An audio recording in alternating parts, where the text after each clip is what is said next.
Assalamualaikum warahmatullahi wabarakatuh. Perkenalkan, nama saya Ina Davina Nuazizah dari kelas TI3C dengan NIM A2200051. Di sini saya akan mendeskripsikan tentang deskripsi proses dan kontrol. Ada beberapa pengertian proses-proses. Yang pertama, terdapat beberapa definisi proses, di antaranya proses sebagai program yang sedang dalam keadaan eksekusi. Kedua, proses membutuhkan sumber daya seperti CPU time, memori, file, dan I/O. Proses yang khusus berhubungan dengan kegiatan penjadwalan sering disebut thread. Dalam perkembangannya, proses dan thread dibedakan. Relasi thread terdapat proses 1:1, M:1, 1:1, M:M. Jika ditinjau dari sudut pandang proses, sistem operasi harus mampu yang pertama, melanjutkan tanpa henti interleave beberapa proses. Kedua, mengalokasikan sumber daya untuk proses. Ketiga, mendukung komunikasi antara proses dan menciptakan proses. Keadaan proses atau proses state ditinjau dari sudut pandang prosesor, proses-proses dieksekusi dengan mengubah-ubah nilai pada register PC. Misal, pada main memori terdapat program yang terload tanpa virtual memory. Model proses dua keadaan. Terdapat dua keadaan proses, yaitu dieksekusi oleh proses atau tidak. Jadi dapat dikatakan terdapat dua keadaan atau state, yaitu running dan not running. Proses yang diinterpret akan masuk ke antrian. Lalu, ada beberapa alasan penciptaan proses atau proses creation. Yang pertama, new batch job.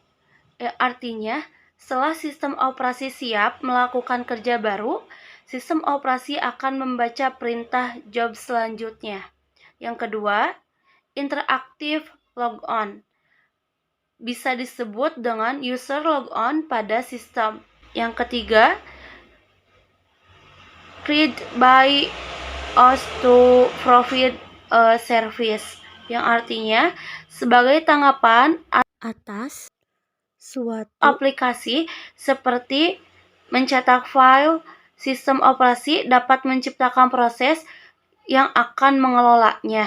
Yang keempat, spawned by existing process, yang artinya untuk tujuan modularitas atau paralelisme, user program dapat membuat sejumlah proses. Lalu ada beberapa alasan penghentian proses atau proses termination. Yang pertama, normal completion, yang artinya proses memang sudah selesai mengerjakan tugasnya secara normal. Proses akan mengeksekusi service call sistem operasi untuk mendapatkan bahwa proses telah berjalan secara lengkap. Yang kedua, time limit exceeded, di mana proses berjalan melebihi batas waktu yang telah diberikan kepadanya.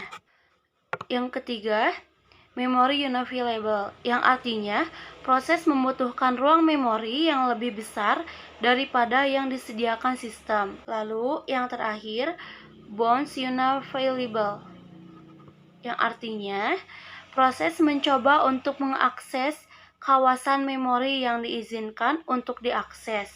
Dan masih banyak lagi alasan-alasan lainnya. Dan ada beberapa istilah dalam model proses 5 keadaan. Yang pertama, new, proses baru saja dibuat. Yang kedua, read, proses yang siap dieksekusi menunggu kesempatan. Yang ketiga, blocked, proses tidak dapat dieksekusi karena menunggu suatu kejadian terjadi menunggu I/O selesai. Running, proses sedang dieksekusi. Lalu terakhir, excite, proses sudah selesai.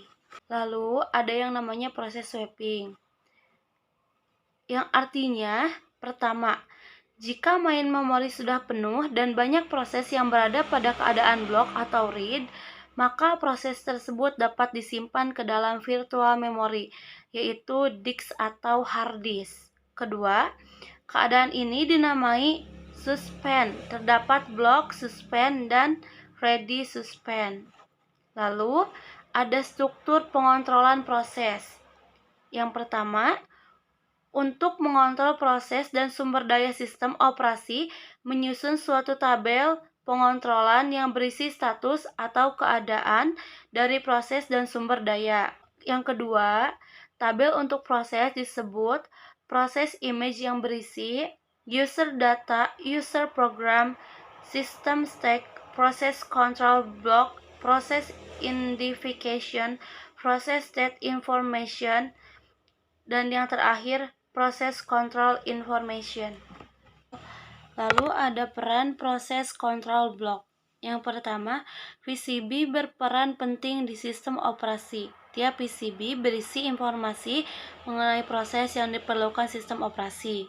Kedua, PCB dibaca dan atau dimodifikasi oleh hampir semua modul sistem operasi seperti modul-modul yang terlibat pada penjadwalan, alokasi, sumber daya, pemrosesan, interpret, dan monitoring, dan analisis kerja.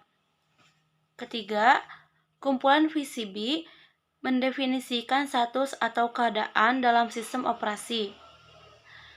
Yang keempat, ada dua masalah utama proteksi terhadap PCB. Yang pertama, bug atau kesalahan pemrograman dan perubahan rancangan struktur dan semantik dari PCB.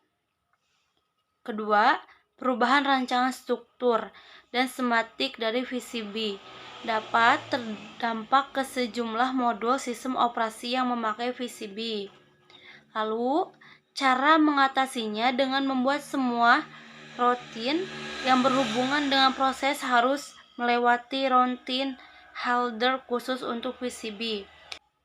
Routine holder PCB ini melindungi PCB dari pembacaan dan penulisan. Lalu ada yang namanya proses switching, yang dimana artinya pertama, pengalihan dan atau suatu proses ke proses lain dengan membuat proses running menjadi state ready atau block. Lalu, keadaan yang menyebabkan proses switching yang pertama, interpret, strap, supervisor call. Lalu ada yang namanya context switching, yang dimana pada saat tidak terjadi interpret atau tidak kembali siklus interpret, prosesor akan mengerjakan siklus fetch instruksi di dalam proses yang lagi running dengan melakukan context switching, yang terdiri dari prosesor menyimpan konteks program yang sedang dieksekusi di stack. Kedua, prosesor men-set register VC ke alamat awal dari program interpret holder. Sekian dari saya, deskripsi pendek tentang proses dan kontrol. Apabila ada banyak kesalahan, mohon dimaafkan. Wabillahi taufiq wal hidayah. Wassalamualaikum warahmatullahi wabarakatuh.